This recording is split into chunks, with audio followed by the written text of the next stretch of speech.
wait just a few minutes? Yeah, absolutely. You go ahead.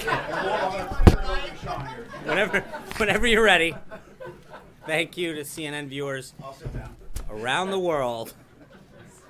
Good to see you. Good to see you guys. Thank you. Good morning, everyone. It's nice to thank you. Well, appreciate the John Roberts fact checking from the seats. Good morning. Good afternoon. It's not my fault. It's on the paper. After receiving his daily intelligence briefing this morning, the president led a National Economic Council listening session with CEOs of small and community banks. Since 2008, the number of small banks has declined 30%. The dramatic increase in regulation following the financial crisis has been a major driving force in the decline of these banks. Dodd-Frank alone has resulted in 22,000 pages of new regulations. While large banks can hire armies of compliance officers whose sole purpose it is to ensure they meet the ever-growing number of regulations, it increases the cost of doing business for community banks, leading some not to engage in some forms of lending or simply due to the time and costs involved. Our community banks are key funding sources for small business owners, entrepreneurs, farmers, and ranchers across the country, many of whom can't qualify for traditional loans. They provide approximately half of all loans to small businesses. By reforming the regulatory system so that it is efficient, effective, and appropriately tailored, we will stop treating these critical institutions in our communities the same as banks that have exponentially more in assets, enabling them to engage even more with small businesses and entrepreneurs that stimulate local economies.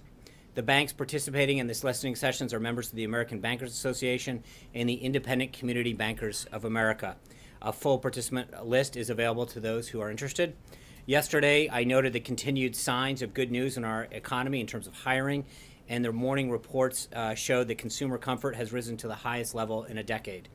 I'm sure last night you also saw the report that illegal southwest border crossings are down by an extraordinary 40%, a significant deviation even when you consider the seasonal trends. These measures reflect that both the economy and the border are already responding to the president's agenda, even while we're still in the beginning stages of putting his policies in place.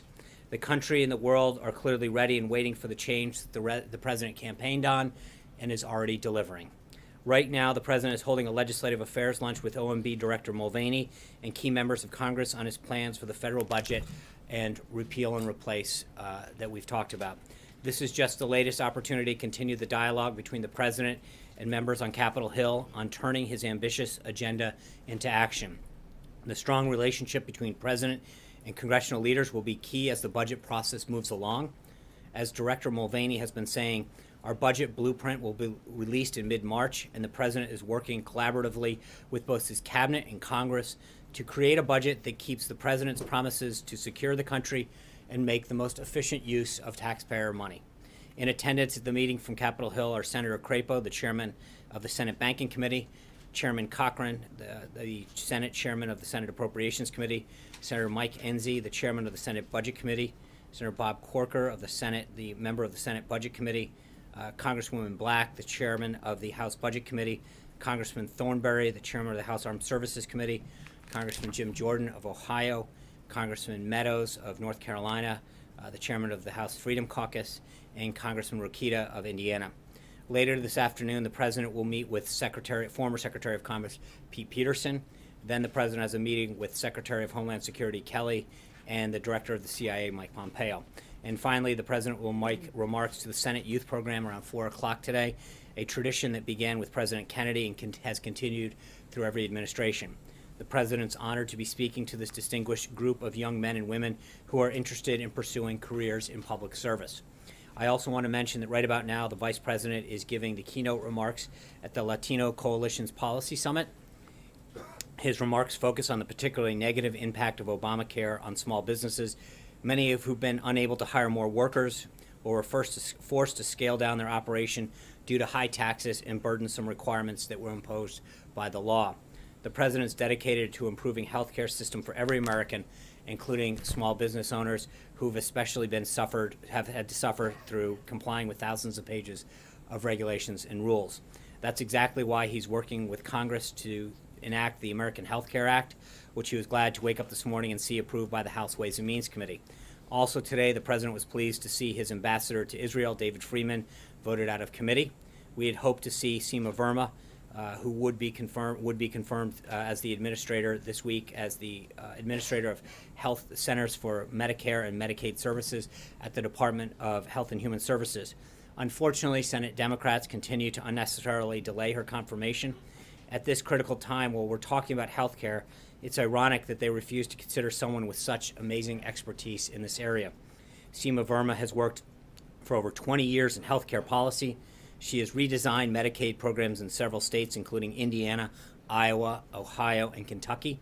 She's worked with governor's offices, state Medicaid agencies, state health departments, state departments of insurance, as well as private companies and foundations. She's unquestionably and uniquely qualified for her position, and especially now that health reform is at the top of the president's agenda, it's time to get her in place. This delay by Senate Democrats at this critical time is unacceptable. On a scheduling note for the weekend, the vice president announced yesterday that he'll be in Louisville, Kentucky on Saturday with Governor Bevin. The vice president's office will have further details for you on that trip as we get closer. Finally, I want to take a moment to acknowledge that today is the 10-year anniversary of the disappearance of former FBI agent Robert Levenson from Kish Island, Iran. The Trump administration remains unwavering in our commitment to locate Mr. Levenson and bring him home. The Levenson family has suffered far too long, and we will not rest until his case is resolved. And with that, I'll take your questions. Hallie Jackson. I got a couple of topics for you, if you don't mind. Of course. Julian Assange says the CIA has lost control of its entire cyber weapons arsenal. Does the president agree? I think, as we've commented before, there's grave concern that the president has about the release of national security and classified information that threatens and undermines our nation's security.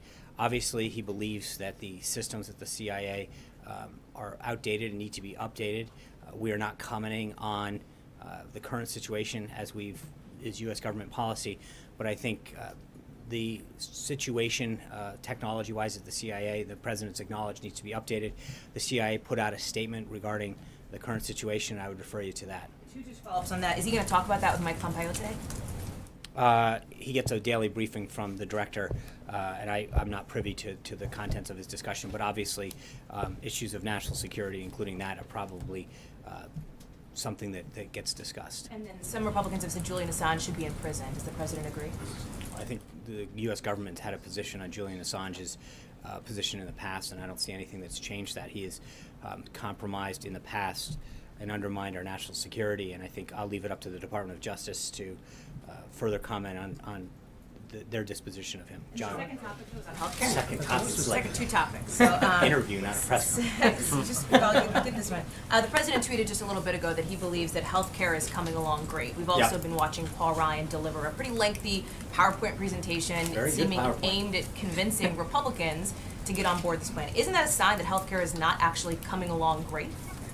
I think anybody who's been in Washington for a few days or longer recognizes that any major piece of legislation takes a lot of explanation. The president's been very committed to talking to members of Congress. He had another meeting last night.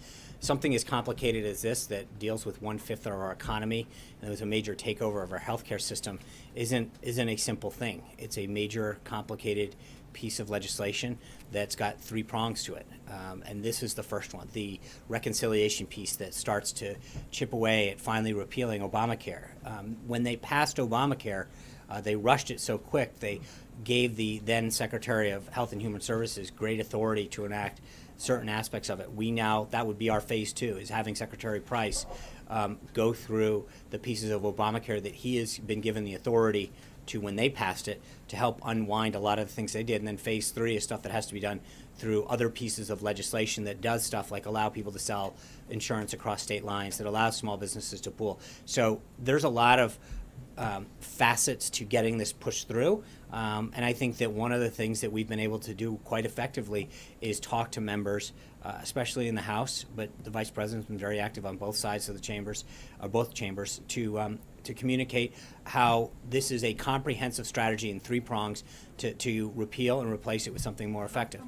Will he, for example, roll back Medicaid expansion freezing until 2018? Look, Hallie, I think this is going through the process of it's working its way through Ways and Means. Today there's a markup in the House Energy and Commerce Committee, and I think that's where we're going to continue to see action in the House. And then when it goes to the Senate, the President will continue to engage very actively with the House and the Senate to get this done.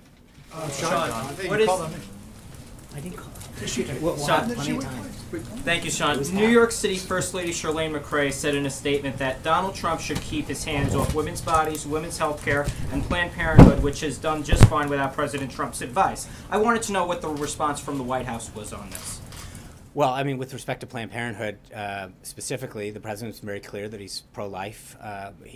We've worked with them to talk about making sure that there's a difference between taxpayer funding of abortion and women's health services. We have, and the president has committed to making sure that funds for women health community centers is going to be reflected by a substantial increase in his budget. He's committed to doing that. And he's trying to figure out a way to make sure that the focus of taxpayer money is spread towards community centers that provide vital health services to women, and that we're not using taxpayer funds for abortion. John Roberts. Just want to follow on Hallie in Which one? In an unrelated topic, just so you're prepared. On health care, Senator Tom Cotton of Arkansas today sent out a series of tweets in which he basically said this is dead on arrival in the Senate. Go back to the drawing board, adding that it's absurd for the committees to be voting on something that hasn't even been scored yet.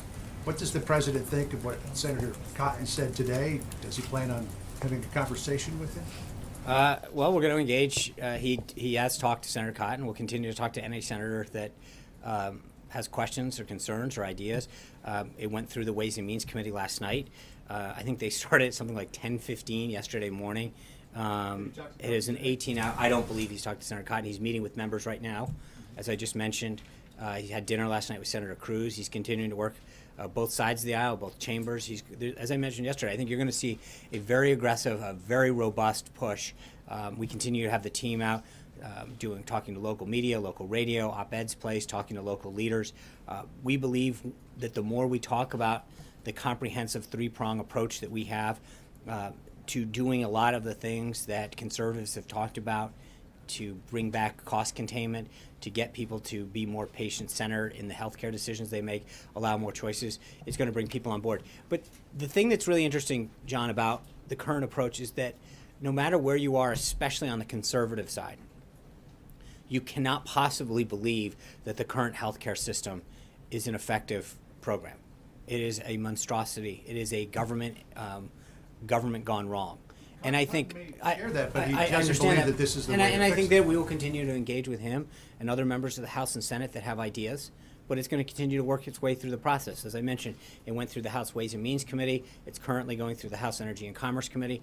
When the House passes it and it goes over to the Senate, I'm sure Senator Cotton and other senators will have an opportunity to have their say. That's part of the process. We welcome his ideas and his thoughts, as we do with other senators. But the president has continued to do tremendous outreach, and our staff has continued to do that. Mick Mulvaney's been on the Hill. Vice President Pence had maintained a very aggressive schedule, as well as other members of the administration. And we're going to get this thing passed with all of their input and ideas. Was the president aware that Lieutenant General Michael Flynn was acting as a foreign agent when he appointed him to be the National Security Advisor? I don't believe that was known. I would refer you to General Flynn and to the Department of Justice in terms of the filings that have been made. Had the president have known that, would he have appointed him? I don't know, John. That's a hypothetical that I'm not prepared to ask. I don't know what he discussed prior to being appointed in terms of his background, his resume, his client base. I don't know any of that. I know that from what I've read that he has filed the appropriate forms with the Department of Justice, and I think you should ask him and subsequently them if you have any questions about the specific filing. John, go ahead. Just following up on Senator Cotton, he told me just a short while ago that he believes that this bill might actually make things worse than the current Obamacare. What do you say to Senator Cotton? Well, I respectfully disagree, and I think that I hope we have an opportunity for the team to continue to not only talk to him about what we're trying to do and how we're trying to do it, but that we'd love to hear his ideas. I mean, this isn't, as I mentioned the last couple of days, we're not jamming this down people's throat. We're welcoming ideas and thoughts. We think this is the vehicle to restore a patient-centered healthcare bill, to drive down costs. And I think Senator Cotton clearly recognizes that the current version of health care that's out there right now is not sustainable. And so we welcome his input into this process. We think that the work that we've done prior to putting this together with the House is something that reflects a lot of the best ideas, and we would continue to welcome his input on this. Are you open to major changes? Hold on, Charlie. Are you open to major I'm not. It's not. I'm not open to. Well, I the think White the House president. open to major changes, or is it? I think the president has said before he wants to hear members' ideas. He believes that this bill encompasses the best of ideas and the best way forward. But again, we're going to let the process work its will through the House and then subsequently through the Senate. And if members have ideas, we want to hear them, want them to be part of it. It's not. This isn't getting jammed through, and we welcome that. And that's why the president continues to meet with folks. You know, he met with individuals yesterday. He's continuing to meet with them today. He's going to be hitting the road. He wants to hear members of Congress, outside groups, physicians, healthcare providers, patients. But he wants people to have an input in this to make sure that we have the best possible bill that serves their needs, and that we don't look back like we do now with Obamacare and say, I wish we had done this right. We've got a system that frankly isn't working. And I think that no matter where you are on the political spectrum, you've got to admit that either you or a loved one or a friend or a colleague isn't getting the care they deserve or isn't paying what they thought they'd be paying. And I think we have to do this right so that we don't look back the way we do now and regret the way that it was done. Charlie. Senate and House conservatives have said that they want a sort of a return to the 2015 Obamacare repeal effort. If that effort landed on the president's desk, would he sign it? I think the effort that's going through right now is the vehicle that's is what people are on board with. I think one of the things that we have to remember is that the process, this three-pronged progress, is done for a particular reason.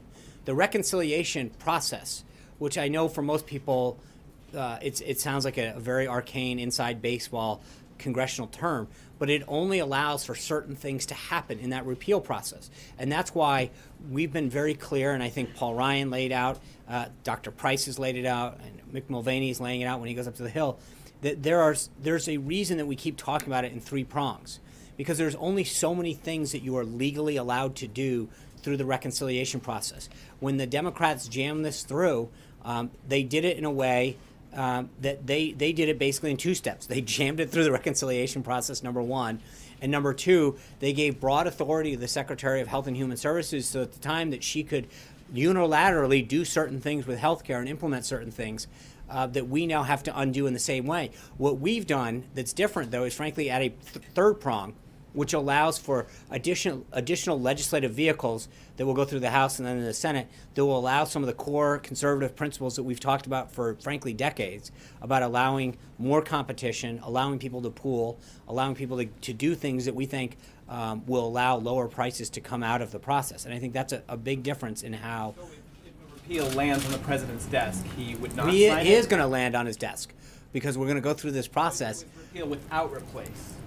Well, again, I think the way that we're doing now, I think, is the right and the responsible way to do this. This bill will land on the president's desk. He will sign it. We will repeal Obamacare, and we will put into place a system that will be patient-centered, that will allow the American people to have greater choice and lower costs. Blake. Sean, seeing the pushback that you're getting so far with healthcare, do you think it is realistic to have both healthcare and tax reform done in 2017? And I ask you that because Mitch McConnell was asked about this day, and he talked about there being certain constraints and that the tax reform portion of it could be a 2018 item. I think we feel very confident that we're going to get a lot done, continue to get a lot done this year. Tax reform's high on the president's priority list. I think it's high on the American people's priority list, and especially as April grows closer and closer and people look down at their federal tax form and realize how much they're paying.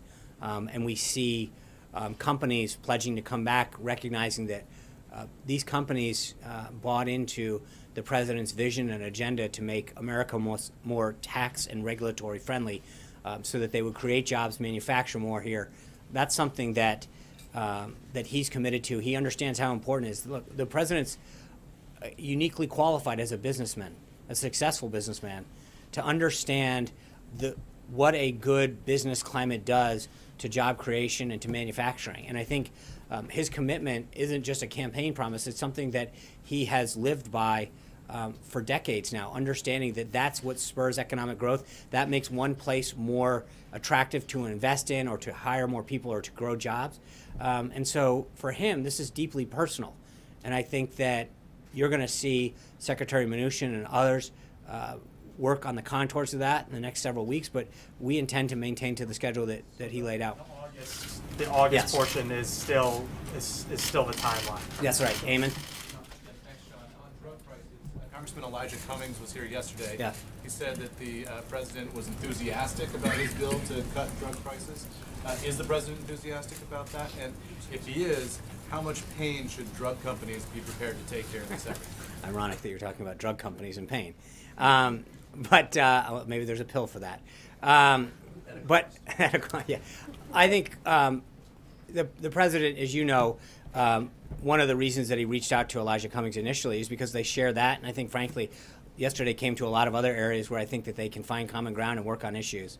And I know that drug prices is something that he understands near and dear, is helping many people get the care that they need, but the rising cost is something that is, so I think as we look at the vehicle in terms of the specific legislation, they share a commitment to it, and I think that there will be continued follow-ups, not just between Congressman Cummings but others, as to what the best piece of legislation is and how we get that home. The Democrats said that they're going to drop this bill in 2 weeks. Is Okay. the president prepared to push a Well, Democrat I bill on think, Capitol yeah, Hill? I think that's a bigger conversation that we have to have, Eamon, with House leadership in terms of some, maybe it is that right vehicle. Maybe Speaker Ryan and Leader McCarthy and Chairman Brady have other ways to achieve the same goal or work with Congressman Cummings. I don't want to be prescriptive to the House as to how they work their will, but I know that the president has a commitment to that topic, and then he wants to work with Congressman Cummings and others who share that same commitment. John Gizzi. Thanks a lot, Sean. John Gizzi. Gizzy. You're both good looking, Johns, but I'll come back. Thank you, Sean. 2 questions. And first, a Japanese news service is reporting this morning that the president will have a meeting with President Xi Jinping of China in April. Does this mean that there is a new meeting before their scheduled meeting at the G20 in July? I'm not going to comment on the president's schedule or foreign leader visits at this time, John. I think I've pretty much gotten that one down. Until I have something further for you, I'm just going to let you get on to your next question.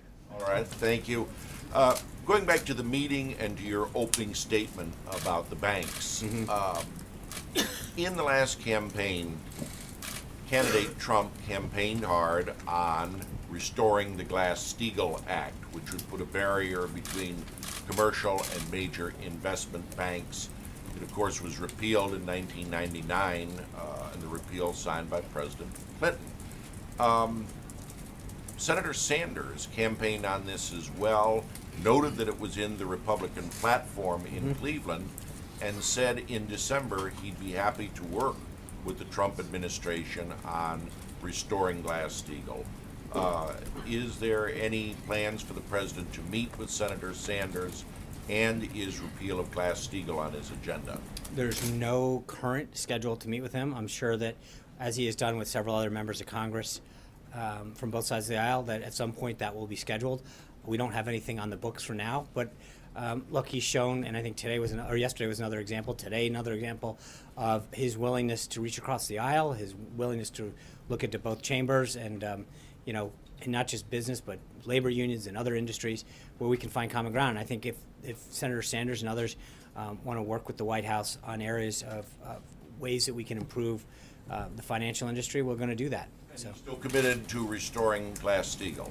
yes. Aaron. On infrastructure, can you give a sense of timing, where it is on the priority list, and if these new reports that say that the infrastructure in the nation is in really bad shape, does that give it new urgency?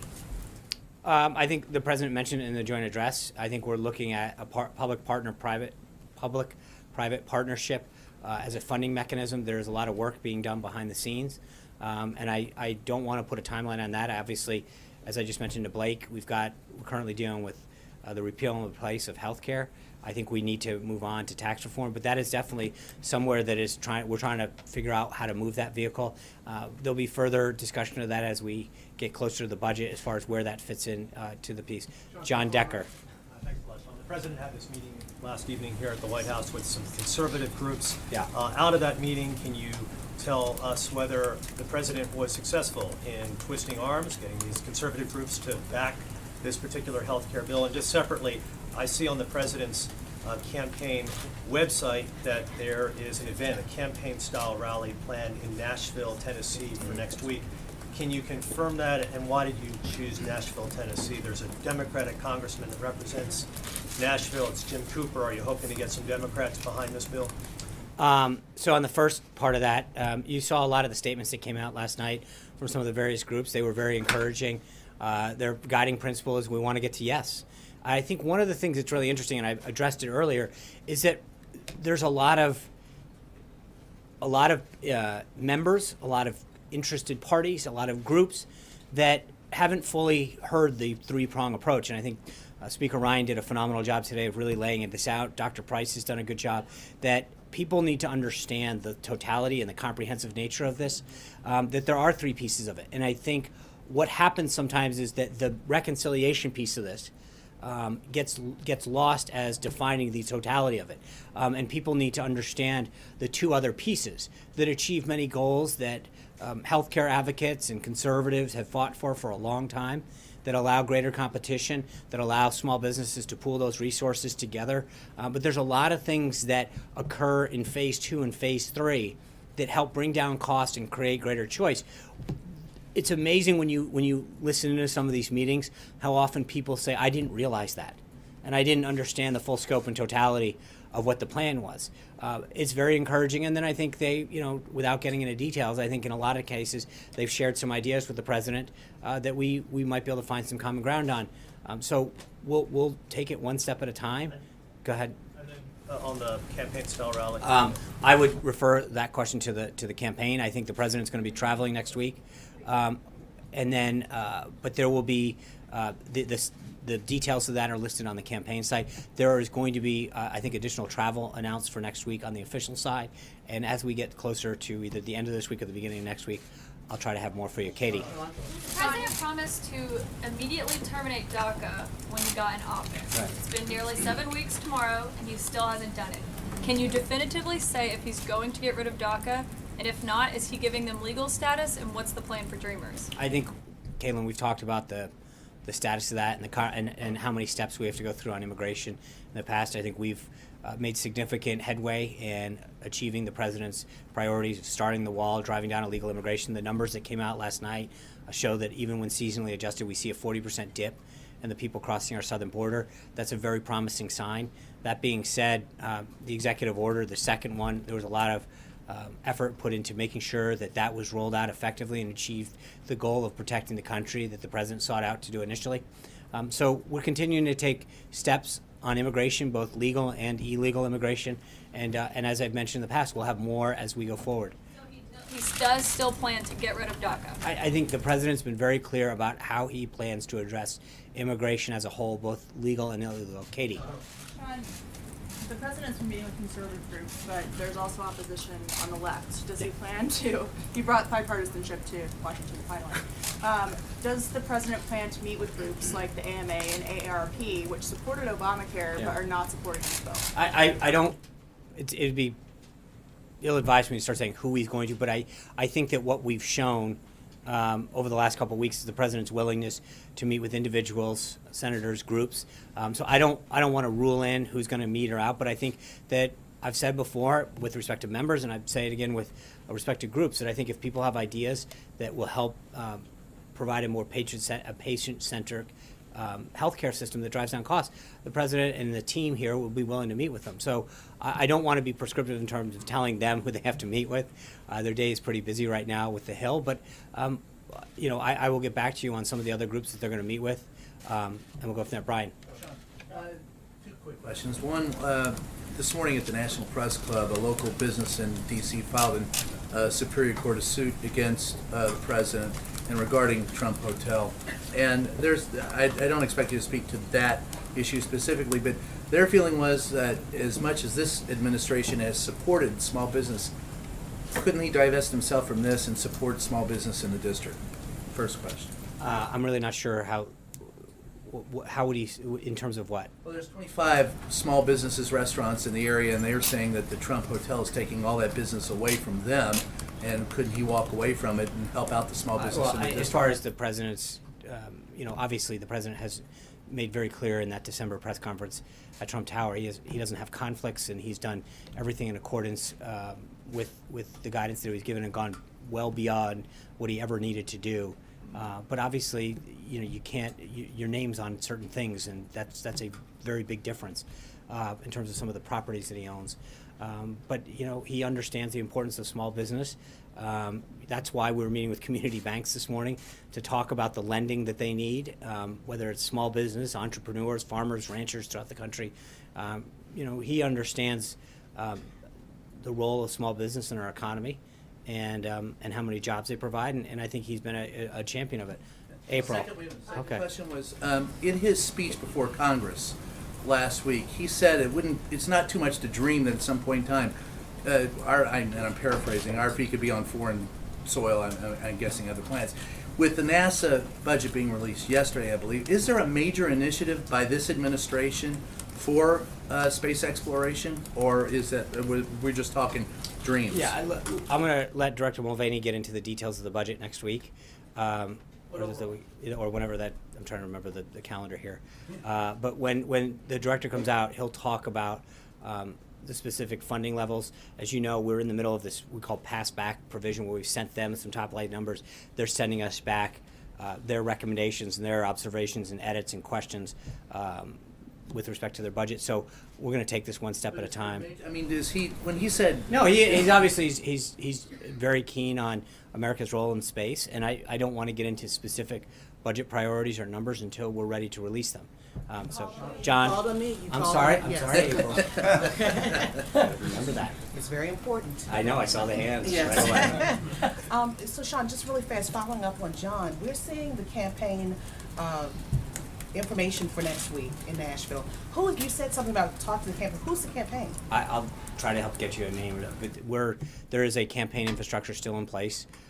It would be inappropriate for me to be commenting on campaign activities from the podium. So there's a website up, the same one that was during the campaign, and I would suggest that you utilize that. But I'm not here I'm only here as an official in the government, so I don't want to get into that. Now, yesterday, going back to Congressman Cummings, you talked about some other issues that they talked about in that meeting, but they found common ground. They talked about, and I want to hit two issues, the voter irregularities, voter fraud, and voter suppression. Where does the president see this coming together? We heard from Congressman Cummings, but where does he see? We understand he's saying that voter fraud is real when there are other people saying it's not, but then there are factual, documented cases of voter suppression. So how is there a marrying of that in this president's eyes? Well, I think that's why he's asked Vice President Pence to look into it. I would disagree with the assertion, though. I think there's also factual, evidence of people voting illegally. We saw that in Texas a couple weeks ago, and in other places. So part of the reason that he's asking Vice President Pence to chair this task force is to look into the issue. But we welcome input in other areas, and it's an area that they'll continue to discuss. Sarah? HBCUs. Now, also, Congressman Cummings said that when he talked to the president, and he brought up the issue of funding for HBCUs, President Trump said to Congressman Cummings that the presidents did not ask for money. Now, they came here, according to many of the presidents that I've canvassed, they came here with the intent of the fact that they were going to get some money from this executive order. And I don't think the executive order is the... That's what their belief was. But then what I understand that there was talk about investment in these colleges from Steve Bannon. One president wrote this down saying that we are looking for a plan from you to invest in HBCUs, and we will execute it when we get it. So, and they're looking for full funding for Title III, Pell Grant full funding, fall, spring, and summer, as well as a one-time $25 billion investment. What does this White House think about this plan that they're trying to give back to this White House, especially at a time when you're looking at cutting domestic spending? Well, I think when they were here, we were pleased to roll out the executive order that talked about making historically black colleges and universities a priority in this administration, moving that sort of point person into the White House, so that we could coordinate a whole of government opportunities for whole. We talked about this, looking at the different educational opportunities that span government. Whether it's health or investment in sciences, or even stuff like ROTC and NROTC programs that are some of these that span out of the Department of Defense. But we've got to look at how we're providing government assistance in a whole host of ways to historically black colleges and universities. I think the issue of funding will be properly addressed in the budget. And at that time, but obviously this is something that has been discussed. The president. Request realistic? Is this funding request realistic? I don't, April. I'm not going to negotiate the budget from here, but I think that the president has been made very clear that the vital role that they play in our society, and I think he's shown that initially by the executive order that he unveiled, and we will have further information for you as we get closer to the budget. Sarah. Thanks, John. Circling back to what you said about critics characterizing the budget reconciliation bill as the entirety of repeal replace, how quickly does the president want to see Republicans move on phase 3, the companion legislation? Does he envision those unfolding simultaneously? And then given the early opposition to the budget reconciliation bill, does the president maybe want Republicans to recalibrate their strategy when it comes to that companion legislation? I am not going to start to tell Speaker Ryan or Leader McCarthy or the whip, Mr. Scalise, how to release and when to release legislation. But I think obviously we need to make sure that members and all Americans understand the totality of this. So at a schedule that they see fit, and I'll let them unveil that schedule, that they talk about the totality of this plan and the comprehensive nature and all three prongs that make up the repeal and replace part of this. It's important, I think, though, for people to do understand that there's a commitment to do all those things that we've talked about, whether it's pooling or across state lines. There's a lot of principles and things that we've discussed that I think are important to let people to know about. I'm going to go to Lahit Jha. Thanks. What is President's assessment of the situation in Afghanistan? What is the assessment of the situation in Afghanistan, because there has been series of terrorist attacks there, and does the President plans to send additional troops to Afghanistan? So on troops, I refer you to the Department of Defense on that one. I think we are in the middle of a comprehensive review on our policy in Afghanistan, that working with our Afghan partners and the Department of Defense and our key military leaders to create an approach to address Afghanistan to defeat ISIS. So we're in the middle of that process, and we have more. We'll update you, but I think the Department of Defense is probably the best place to go to get that. Trey. Thanks, Sean. Today, hundreds of U.S. Marines were deployed to Syria. So I'm wondering, how involved was the president in that decision-making process, and is this part of his wider anti-ISIS strategy? Obviously, the president was made aware of that. This is something that was done in consultation. He understands the regional issues that need to be addressed there. And again, I'd refer you back to the Department of Defense on that. Vivian, yeah. Thank you. I have a follow-up question to Haley's first set of questions on WikiLeaks. My question is, Haley gets like 8 questions in that the Republicans are calling for Julian Assange to, be in jail or be arrested. Mm-hmm. What about the tech companies that he says that he will work with to give them these CIA hacking techniques? Should there be any legal repercussions for tech companies willing to sort of embrace and use this technology that you're taking a stance against, if you will?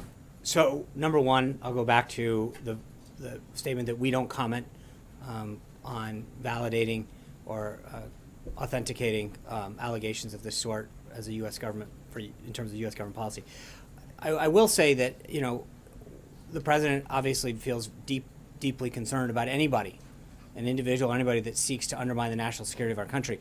I don't want to, stay within my purview here, but I do think that I would check with the Department of Justice in particular about if a program or a piece of information is classified, it remains classified regardless of whether or not it is released into the public venue or not. And so I would just suggest that someone consult with them regarding the legal repercussions of any individual or entity using any piece of still classified information or technique or product that hasn't been declassified. There's a reason that we have classification levels, and that's to protect our country and our people, and that's something that we have to maintain regardless of how it's let out. Zeke.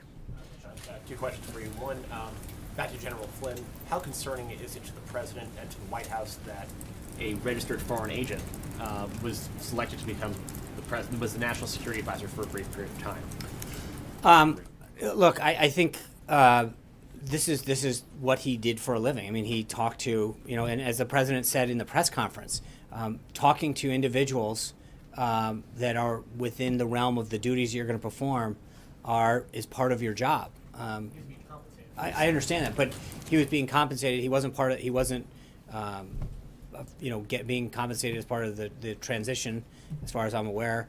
And so he was a private citizen at the time. And when you're a private citizen, you're allowed to engage in legal activities. I don't have anything further on that, but I think there's nothing nefarious about doing anything that's legal as long as the proper paperwork and is filed. Sean, just real quick, it was just several reports out of the State Department from our colleagues there that on Secretary Tillerson's upcoming trip to Asia, he will not be taking any press with him on that trip. That's a breach of precedent, certainly, of the last several bipartisan administrations. Is it concerning to the White House that the administration's foreign policy might not be effectively communicated to the American public and around the world because there isn't a press corps with the Secretary of State? Yeah, this is the first I'm learning of it. I'd be glad to follow up with you, Zeke. I don't know that. I think you all know that we have been a very transparent administration in terms of access to the President and his activities here. I'd be glad to follow up with the Department of State and follow up that you can share that with your colleagues. Margaret? Sean, yesterday you said no reason to believe there's any type of investigation with respect to the Department of Justice. Did the Justice Department give you that assurance? Because they're telling the New York Times they did not. I'm not aware of it, but that's my point, is that we're not aware of anything, and that's why... You've never been told by the Justice Department that there is no investigation? No. So there might be one. You just don't know. No, I said I'm not aware, and we're not aware, and that's why we want the House and the Senate to do what the President has asked of them, to look into this, but no, we're not aware. To discover if there is an investigation. To look into the situation. The Justice Department is saying, though, that they never gave you the assurances that you gave us. Okay. No. What the assurance I gave you, Margaret, was that I'm not aware, and that is 100% accurate. So when you said no reason to believe, it was I'm not aware if there's an investigation. Right. I mean, I don't know that they're not interchangeable. I'm not aware. I don't believe. Look up in a thesaurus and find some other ways, but I don't know that there's a distinction there that's noteworthy. But we're not aware. I don't believe that exists, and that's based on that I've not been aware of. I mean, but that's the answer to that. I mean, someone's asking me if I'm made aware of something, and the answer is no. Then the answer is no. Well, the question was whether he was the target of a counterintelligence Right, and the answer probe. is we're not aware. I don't know how much clearer we can be on this. So it's just that the White House is not aware if the President is the target of a counterintelligence probe. Correct. I'm not sure what we're dancing around the same question. Well, because I think yesterday when you came out and corrected and clarified, people took that as a definitive answer that in fact that was not the case. No, it means we're not when you aware. said- That should be the definitive answer, Vivian. Sean? Thank you. I have two questions, but a really quick follow-up to Zeke's. So can you So that's elaborate? 3. 2.5. So can you elaborate a little bit on to what extent Michael Flynn was involved in shaping the current Turkey policy for President Trump? I mean, was he engaging with the Turkish leaders? And I don't have anything on that. Okay. You can contact the NSC on that. I'm not aware. Okay, so for my two real questions. First, is there any official response to the lawsuit in Hawaii over the revised travel ban? I think we feel very comfortable that the executive order that was crafted is consistent, and we're going to go forward on this. But I think, by all means, I don't want to. We feel very confident with how that was crafted and the input that was given. Okay, thank you. And the second thing is Nigel Farage was at the Ecuadorian embassy in London today, where Julian Assange happens to be staying. We don't know if they met or not, but was he there? I mean, he's a close ally of President Trump. Was he there in any official capacity? I don't keep his schedule. Was he delivering a message Do you know if there was I have contact no on idea. that? No, I have my own concerns here, keeping track of what everyone's doing. I generally don't worry about what's going on across the pond. Jonathan. Thank you. You already gave me one, but just to follow. So, but do you? I'll take his. Wow. All right. I'm sorry. Hey. But on front, the question is not what Farage was in there, but can you tell us he just wasn't there on behalf of the White House? Sure. I don't. He is not. I'm not. This is silly. I really don't think asking where random foreign leaders are and whether or not they're there. That I'm sure he was there doing whatever on behalf of either the British. He's a member of. Okay, I understand that, but I'm not. I don't keep his schedule. I'm not sure. Julie. Thank you, Sean. Two questions on two different topics. First, Treasury Secretary Steve Mnuchin sent a letter to Congress saying that Congress should raise the debt ceiling. We know that the Office of Management and Budget Director, Nick Mulvaney, when he was in Congress, he voted against raising the debt ceiling multiple times. So is Mulvaney going to support the raising of the debt ceiling, and does the President support that, and is he going to push Congress to do that? I think we've got a few months to do that. I think the Secretary was making Congress very much aware. We've now been in the White House 6 weeks. We're approaching the 50th day here of this administration. I think we are trying to deal with the situation at hand. Part of the reason that the President has addressed a budget the way he has is to try to get our nation's debt deficit and budget in order. I think he's continuing to show a tremendous respect for taxpayer money, the way we spend money and bring it down. But obviously, there's certain things that are a little beyond our control when we walked into this building, and we're going to work with Secretary Mnuchin and Director Mulvaney to address this issue, and obviously work with Congress. Second question on another cabinet secretary. Scott Pruitt said today that carbon dioxide was not the primary contributor to global warming. That obviously is at odds with the global scientific consensus. Does the President agree that? I think that's a snippet of what Administrator Pruitt said. He went on and said, I don't think we know conclusively. This is what we know. I would suggest that you touch base with the EPA on that, but that's he had a very lengthy response, and so that is just one snippet of what the administrator said at that. Anita. Two things. One, I think you mentioned at the top, but I'm not sure, that apprehensions were down across the border. There was a question yesterday about the wall. Is the wall still needed if the apprehensions are down? I think so, sure. The President was very clear. It's not just needed. The President committed to doing it to the American people. And I think while we can have a good month, and I think we'll see if that continues, that the President made a commitment to the American people to make sure that that this isn't just an anomaly, and that while they may be down, I think we have to do what we can to protect our country, both in terms of national security and economic security. So it's, of course, still needed, and it's a commitment that the President made, and I think one of the things that the American people, regardless of where they stand across the aisle, appreciate about this President is he's a man that has kept his word. He made commitments to them, and he's fulfilling them to make the country better. Goyle. Sean, I said there was a second. I'm sorry, you did. You have not, I think you've been asked this before, but have been reluctant to say whether President Obama and President Trump have spoken since the inauguration, although President Trump was very forthcoming about that during the transition, so I'm not sure why you wouldn't mention it. But I'm just asking that again, and there was a report yesterday that said their aides for both presidents have spoken. Can you talk to us about either of those things? I'd be glad to follow up. Unfortunately, I did not ask the President whether or not he's spoken. I'll be back tomorroll. Can you follow up? Yes, I can. About the aides? I will. Okay. Thank you. I keep my word, too. Okay. Go out.